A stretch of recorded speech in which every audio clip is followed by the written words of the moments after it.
குண்டுவெடிப்பு வழக்கில் தொடர்புடையதாக சந்தேகிக்கப்படும் இகோஸ்போர்ட் கார் ஹரியானாவில் சிக்கியிருக்கிறது. அண்மை செய்தியாக பார்த்து வருகிறோம். கூடுதல் விவரங்களோடு செய்தியாளர் சுசித்ரா இணைகிறார்.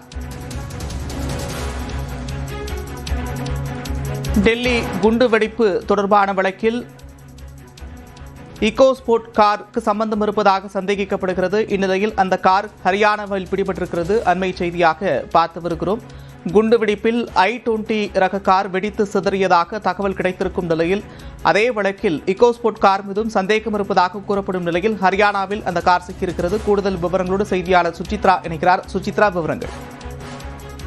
அந்த செங்கோட்டை கார் குண்டு வெடிப்பு தொடர்புடைய மேலும் 2 கார்கள் தேடுதல் வேட்டையில் நடைபெற்று வந்த நிலையில் தற்போது அதில் ஒரு கார் தற்பொழுது கிடைத்துள்ளதாக தகவலானது கிடைத்திருக்கிறது. குறிப்பாக சிவப்பு நிறத்தில் ஃபரிதாபாத்தினுடைய அருகில் இருக்கக்கூடிய அந்த ஒரு ஹரியானா மாநிலம் ஃபரிதாபாத்தில் இருக்கக்கூடிய ஈகோஸ்போர்ட் ரக காரை தற்பொழுது அதிகாரிகள் கைது செய்திருக்கிறார்கள். கண்டவழி என்ற ஒரு கிராமத்தில் இந்த ஒரு கார் தனித்து விடப்பட்டதாகவும் அதன் தேடுதல் வேட்டையின் பொழுது இந்த ஒரு வாகனம் சிக்கியுள்ளதையும் தற்போது அதிகாரிகள் உறுதி செய்திருக்கிறார்கள்.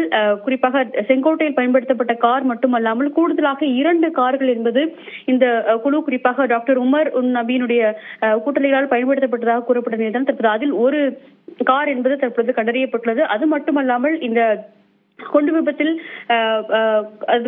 சிக்கிய அந்த ஒரு டாக்டர் உமர் நபி ராம்லீலா மைதானத்தின் அருகில் இருக்கக்கூடிய ஒரு மசூத் தற்போது அதிகாரிகள் தகவல் தெரிவித்துள்ளது மிக முக்கியமாக பார்க்கப்படுகிறது. பல்வேறு முறை ஒரு வாரத்தில் அந்த செங்கோட்டை மற்றும் அதனுடைய சுற்றுவட்டார பகுதிகளை அவர்கள் நோட்டமிட்ட நிலையில் தற்பொழுது அந்த செங்கோட்டை அருகிலேயே மைதானத்தினுடைய அசப் அலி ரோட் என்ற சாலையின் அருகே இருக்கக்கூடிய அந்த ஒரு மசூதியில் அவர் தங்கியிருந்ததும் தற்பொழுது விசாரணைக்கு பிறகு தெரிய வந்துள்ளது மிக முக்கியமாக பார்க்கப்படுகிறது. நாடாளுமன்றத்தினுடைய மிக அருகில் அந்த பகுதியில் இருக்கக்கூடிய சுனேரி மசூதி பகுதியினுடைய அந்த பார்க்கிங் இடத்திலும் அந்த வாகனம் என்பது நிறுத்தி வைக்கப்பட்டதும் அதன் பிறகு 3:20 மணி அளவில் செங்கோட்டையினுடைய அந்த பார்க்கிங் இடத்திற்கு அந்த வாகனம் வந்துள்ளதையும் விசாரணையில் காவல்துறை அதிகாரிகள் உறுதிப்படுத்தியிருக்கிறார்கள். இதனுடைய தேடுதல் வேட்டை என்பது 2வது நாளாக தொடர்ந்து நடைபெற்று வரும் நிலையில்தான் சுமார் 40க்கும் மேற்பட்ட இடங்களில் தீவிர தேடுதல் வேட்டை மற்றும் சோதனையை காவல்துறை அதிகாரிகள் நடத்தி வந்தார்கள். ஃபரிதாபாத்தில் மட்டும் சுமார் 28 இடங்களில் சோதனை என்பது இன்று காலை முதல் நடைபெற்று வந்த நிலையில் தற்போது ஈகோஸ்போர்ட் ரக வாகனம் ஒன்று கண்டவாளி என்ற கிராமத்தின் அருகே கண்டெடுக்கப்பட்டுள்ளது.